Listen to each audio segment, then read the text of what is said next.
अस्सलाम वालेकुम नाज़रीन, आपका होस्ट सैयद अबूज़र हाज़िर खिदमत है। नाज़रीन, फैसलाबाद के हदूद में एक बहुत बड़ा फ्रॉड का गैंग पकड़ा गया है कि जो कंटेनरों में भर भर के वहाँ से जनाब कंप्यूटर वगैरह उठा के लेके गए हैं, जिसमें गैर मुल्की लोग भी पकड़े गए हैं। तो ये फैसलाबाद के हदूद में असल वाक़या क्या हुआ है, असल तहकीकात क्या है, तो जनाब वाला ये मुकम्मल वीडियो आप नीचे देखें।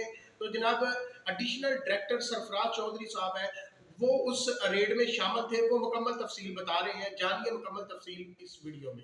मिशन ये है कि ऑन दी सोर्स रिपोर्ट एक सोर्स रिपोर्ट आई कि कुछ गैर मुल्की मूवमेंट हो रही है और वो ऐसा देही एरिया है कि जिस जगह पर उन गैर मुल्कियों की मूवमेंट कोई समझ नहीं आ रही थी कि वो क्यों इतने अरसे से वहाँ पर मूवमेंट हो रही है।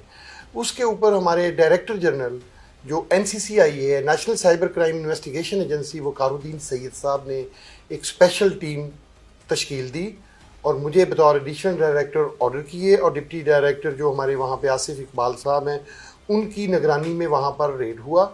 मौका पर ख़ुद हमारे डिप्टी डायरेक्टर अपनी पूरी टीमों के साथ वहाँ गए और जब वहाँ गए तो वो एक बहुत ह्यूज कॉल सेंटर बरामद हुआ। वहाँ पर वो इंटरनेशनल और नेशनल कैंपेन चला रहे थे, सादा लोगों को लूट रहे थे, जैसे पोंजी स्कीम्स होती हैं multiple types, as you know better.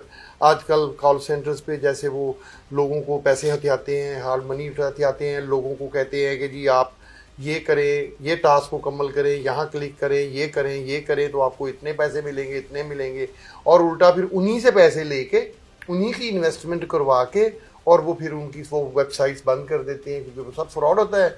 और वो जो करोड़ों डॉलर है वो ये अपनी लोगों की हार्ड मनी जो है वो लूट कर अपनी पॉकेट्स में डाल देते।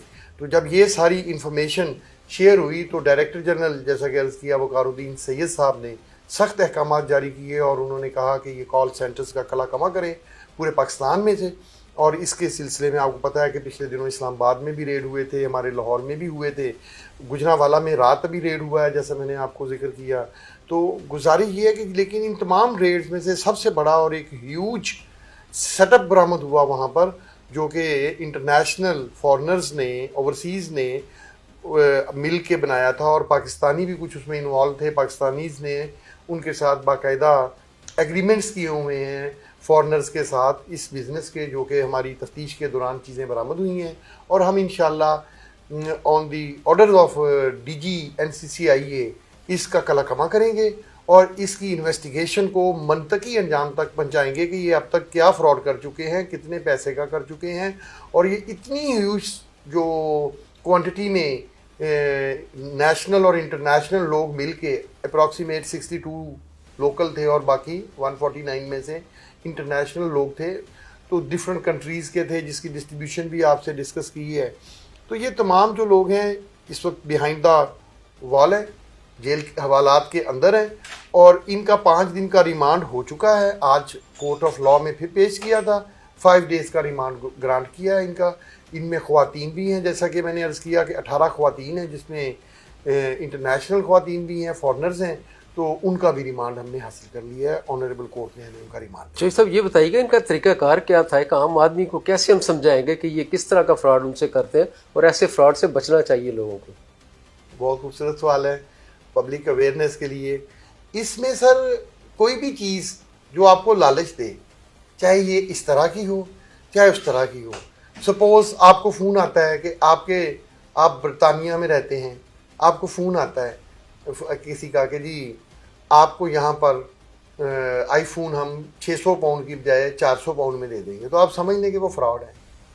आपको कोई कहे कि आपके घर के यूटिलिटी बिल्स मैं पे करता हूँ, फ़र्ज़ करें वो 20,000 रुपीज़ की आए, मैं कहता हूँ कि मैं 15,000 में करता हूँ, आप 15,000 दें, आपका 20,000 में पे कर देता हूँ, आप कर देते हैं। आपको कोई ऑनलाइन वेब पेज मिलता है, वो आपको कहते हैं कि हम ऑनलाइन टास्किंग करते हैं, आप इतने क्लिक करेंगे तो आपको इतने क्लिक के ऊपर 2,000 रुपया मिलेगा, ये टास्क करें। वो 2,000 रुपया लेते हैं और वो फिर नई टास्क के लिए 4,000 हम खुद उनको दोबारा दे देते हैं। वो 4,000 के बाद हमें 8,000 देते हैं हमारे से कुछ छोटा सा काम करवा के।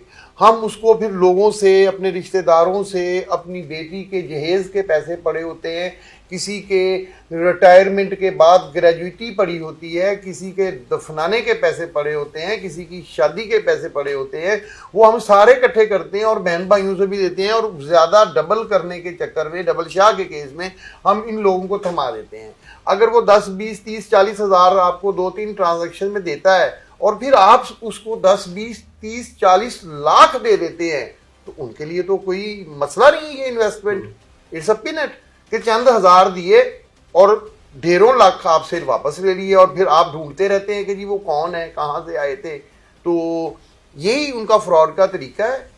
ये कब से जो सब यहाँ काम कर रहे थे और किन किन शहरों में कर रहे हैं अभी आपकी इत्तलात के पूरे मुताबिक? पाकिस्तान के शहरों में, बड़े शहरों में ये कॉल सेंटर्स इलीगल बने हुए हैं। जैसा कि आप देख रहे हैं कि कराची में, ये इस्लामाबाद में, पिंडी में, अभी फैसलाबाद में तो कोई सोच भी नहीं सकता था कि एक देहात फैसलाबाद के भी नवाही एरिया में जाके इतना बड़ा सेटअप होगा कि लोग कर रहे हैं।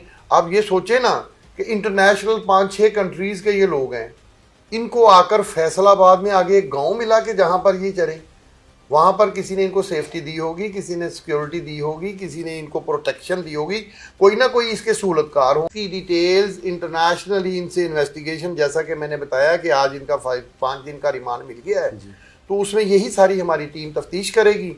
जैसे ही ये मैटर तफ्तीश के एंड पे जाएगा, होपफुली 14 दिन तक तो हमारा रिमांड पीरियड होता है और मैक्सिमम 17 डेज के बाद इसका कंक्लूड करके हम चालान कोर्ट ऑफ लॉ में सबमिट कर दें।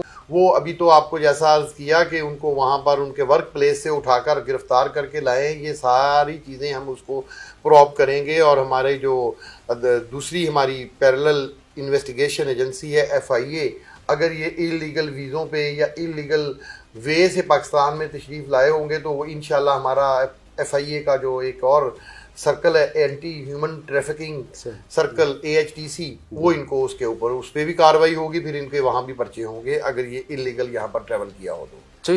इसके पीछे अपरेंटली तो सहूलतकार आपको नज़र आ ही रहे हैं जो FIR में लोग हैं। अब इनके तफ्तीश के बाद पता चलेगा कि और कोई बिग गन्स इसमें है कि नहीं है।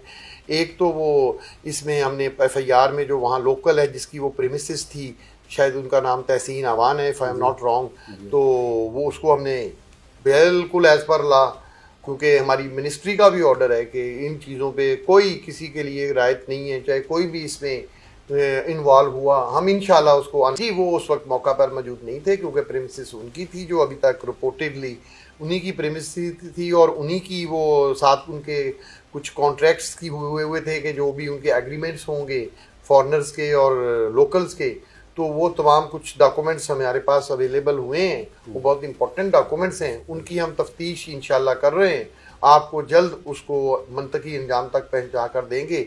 सेकेंडली जो आपने कहा कि वो जो मुल्ज़िम पाकिस्तान का वहाँ जिसकी प्रीमिसेस में हो रहा था, उनका नाम हमने स्टॉप लिस्ट में डाल दिया हुआ है, वो ट्रैवल नहीं कर सकेंगे।